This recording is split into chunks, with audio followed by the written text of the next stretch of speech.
देखो बच्चों, आज हम जो टॉपिक करने जा रहे हैं उसका नाम है वेंटो फैक्टर। वेंटो फैक्टर को डिनोट करते हैं बच्चों आई से, डिनोटेड बाय स्मॉल आई।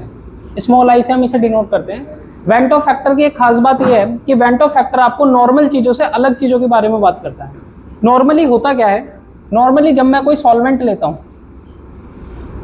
ये मैंने बच्चों सॉल्वेंट ले लिया और इसमें मैंने कोई भी सॉल्यूट डाल दिया, कोई भी मैंने सॉल्वेंट ले लिया और उसके अंदर मैंने क्या डाल दिया बच्चों, सॉल्यूट डाल दिया। जब भी मैं सॉल्वेंट में सॉल्यूट डालता हूं तो मैं ये मानता हूं कि सॉल्यूट का पार्टिकल इंटैक्ट रहता है। फॉर एग्जांपल एक सॉल्यूट पार्टिकल है, वो एक दूसरे सॉल्यूट पार्टिकल से अपना बॉन्ड जो है ब्रेक करेगा और सॉल्वेंट के पार्टिकल के साथ बॉन्ड बनाना शुरू करेगा। मैं ये मानता हूं कि सॉल्यूट जो है ना तो डिसोशिएट हो रहा है और ना ही क्या हो रहा है बच्चों, एसोसिएट हो रहा है। ना तो सॉल्यूट के मॉलिक्यूल सॉल्वेंट में जुड़ रहे हैं और ना ही सॉल्यूट डिसोशिएट होकर अपने पार्ट्स में डिवाइड हो रहा है। क्लियर है, मैं ये मानता हूं नॉर्मली। लेकिन वेंटो फैक्टर उन सॉल्यूट की बात करता है जो डिसोसिएशन में चले जाते हैं या एसोसिएशन में चले जाते हैं किसी सॉल्वेंट के अंदर। जैसे फॉर एग्जांपल अगर मैं CH3COOH, इसको हम एसिटिक एसिड बोलते हैं। एसिटिक एसिड को अगर मैं बेंजीन में डाल दूं, बेंजीन का सॉल्यूशन बनाऊं, तो बेंजीन सॉल्वेंट की तरह काम करेगा और ये सॉल्यूट की तरह काम, लेकिन ये क्या हो जाएगा बच्चों, एसोसिएट हो जाएगा। क्या हो जाएगा, एसोसिएट। एसोसिएट का मतलब होता है दो आपस में मॉलिक्यूल्स क्या करेंगे, जुड़ जाएंगे। अब जब दो मॉलिक्यूल जुड़ गए तो वो क्या बन गए, डाइमर बन गए। तीन मॉलिक्यूल जुड़ गए, क्या बन गए, ट्राइमर बन गए। और जैसे ये डाइमर या ट्राइमर बनते हैं तो इनका अब मोलर मास क्या कहलाता है, abnormal molar mass. For example कोई एक्स सॉल्यूट था, उसका मोलर मास 100 ग्राम पर मोल था, लेकिन अगर मान लो एक्स के साथ जुड़ गया तो अब उसका मास क्या हो जाएगा, लगभग डबल के बराबर होगा, नहीं होगा, 198 हो सकता है, 202 भी हो सकता है, कुछ ना कुछ क्या हो जाएगा, डबल हो जाएगा। तो एबनॉर्मल मोलर मास आ जाएगा, आएगा नहीं आएगा। तो एसोसिएशन का केस हो या डिसोसिएशन का केस हो, दोनों के केसेस में आपको क्या देखने को मिलेगा बच्चों, एबनॉर्मल मोलर मास। क्लियर है। तो हम ये पढ़ते हैं कि जब भी किसी सॉल्यूट में डिसोसिएशन हो जाए, यानी वो सॉल्यूट ब्रेक डाउन हो जाए, टूट जाए किसी पर्टिकुलर सॉल्वेंट में जाने से, या फिर वो सॉल्यूट आपस में जुड़ जाए किसी पर्टिकुलर सॉल्वेंट में जाने से, वहां पर हम किसकी बात करेंगे, आई की। किसकी बात करेंगे, आई की बात करेंगे। क्लियर है, इतनी बात समझ में आ गई, कोई दिक्कत तो नहीं।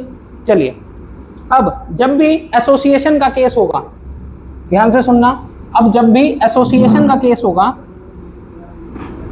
तो आई की वैल्यू हमेशा, एसोसिएशन के केस में आई की वैल्यू हमेशा लेस देन 1 होगी। क्या होगी बच्चों, हमेशा लेस देन 1। और डिसोसिएशन के केस में आई की वैल्यू हमेशा ग्रेटर देन क्या होगी, 1। पहली बात तो ये ध्यान रखनी है।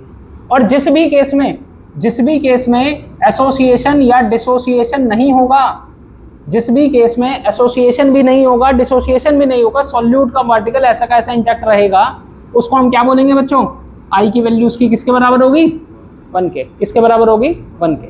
तो सबसे पहले हम समझते हैं डिसोसिएशन का केस। किसका केस, डिसोसिएशन। देखो डिसोसिएशन में मैं बस इतना कह रहा हूं, कोई एक मॉलिक्यूल है AN, क्लियर है, वो टूटा बच्चों, तो कैसे टूटा, N मॉलिक्यूल्स ऑफ ए, देखना जरा, ऐसे तो टूटेगा। अब जैसे अगर मैं आपके सामने H2 लिख दूं तो H2 कैसे टूटता है, 2 एटम्स ऑफ H। O2 कैसे टूटता है, 2 एटम्स ऑफ O। अगर मैं S8 लिख दूं तो 8 एटम्स ऑफ S। ऐसे ही तो टूटेगा, कोई दिक्कत तो नहीं, मैंने वही तो किया है। ठीक है, AN टूट गया Na में, कोई दिक्कत यहां तक, कोई परेशानी नहीं है। अब मैं कहता हूं बच्चों, मान लो ये कितना है, 1 मोल। 1 मोल से कितना बन रहा है, 1 मोल से कितना बन रहा है, N मोल। 1 मोल से कितना बन रहा है, N मोल। कोई दिक्कत है यहां तक, 1 मोल से कितना बना, N मोल। जब 1 से N मोल बनता है, बात समझना, 1 से N मोल बनता है तो अल्फा से कितना बनेगा, अल्फा मोल से कितना बनेगा, N अल्फा मोल बनेगा नहीं बनेगा। अरे भाई 1 से N बनता है, 2 से पूछूं तो 2N बनेगा, 3 से पूछूं तो 3N बनेगा, 4 से पूछूं तो 4N बनेगा, अल्फा से कितना बनेगा, N अल्फा। कोई दिक्कत है, ये तो यूनिटरी मेथड है, ये तो सिंपल यूनिटरी मेथड है। ठीक है, यूनिटरी मेथड है। 1 से n और अल्फा से क्या बच्चों, n अल्फा। अब बस इतनी बात समझो, इनिशियली जब मैं यहाँ 1 मोल लेता हूँ तो प्रोडक्ट के 0 मोल होते हैं, यहाँ तो कोई दिक्कत तो नहीं। इनिशियली मैं रिएक्टेंट के 1 मोल लेता हूँ, यहाँ 0 होते हैं। फिर मैं कहता हूँ फाइनल 1 में से टूट गया अल्फा, पूरा नहीं टूटा, पूरा डिसोसिएशन नहीं हुआ, थोड़ा सा टूटा। कितना टूटा, अल्फा। बात समझ में आ गई भैया? अल्फा टूटा तो बनेगा भी कितना, n अल्फा। भाई अल्फा टूटा तो n अल्फा, देखो 1 से बनता है n, ठीक है, तो अल्फा से कितना बनेगा, n अल्फा। तो अल्फा टूटा तो कितना बनेगा, n अल्फा। कोई दिक्कत है, कोई परेशानी नहीं है? चलो अब आगे चलते हैं। अगर मैं यहां से i निकालना चाहूं तो i की वैल्यू होती है total number of ions after dissociation upon में total number of ions before dissociation. बताओ, इतनी बात समझ में आ गई बच्चों? डिसोशिएट होने के बाद ये यहाँ पर क्या हुआ है, डिसोशिएट हुआ है ना, 1 में से अल्फा टूट गया, 1 में से जब अल्फा टूटा तो n अल्फा बन गया। तो आफ्टर डिसोसिएशन मेरे पास कितने आयंस बचे, ये बचे हुए आयंस 1 में से अल्फा टूटने के बाद, और ये n अल्फा, ठीक है। तो मेरे पास आफ्टर डिसोसिएशन जो आयंस हैं वो है मेरे पास 1 minus alpha plus n alpha upon में total number of ions before dissociation. Dissociation से पहले कितने आयंस थे, ये 1 मोल, बाकी तो कुछ था ही नहीं, तो यहाँ पर लिख दिया मैंने। तो I इक्वल टू क्या आ गया, 1 plus alpha plus n alpha, 1 minus alpha plus n alpha. अब देखो I equal to 1 plus n में वो अल्फा में कॉमन ले लूँ प्लस का, तो n आगे आ जाएगा, -1 पीछे चला जाएगा, कोई दिक्कत है? तो ये मेरे पास फॉर्मूला आ गया I equal to 1 plus n minus 1 alpha. ये हमें याद रखना है।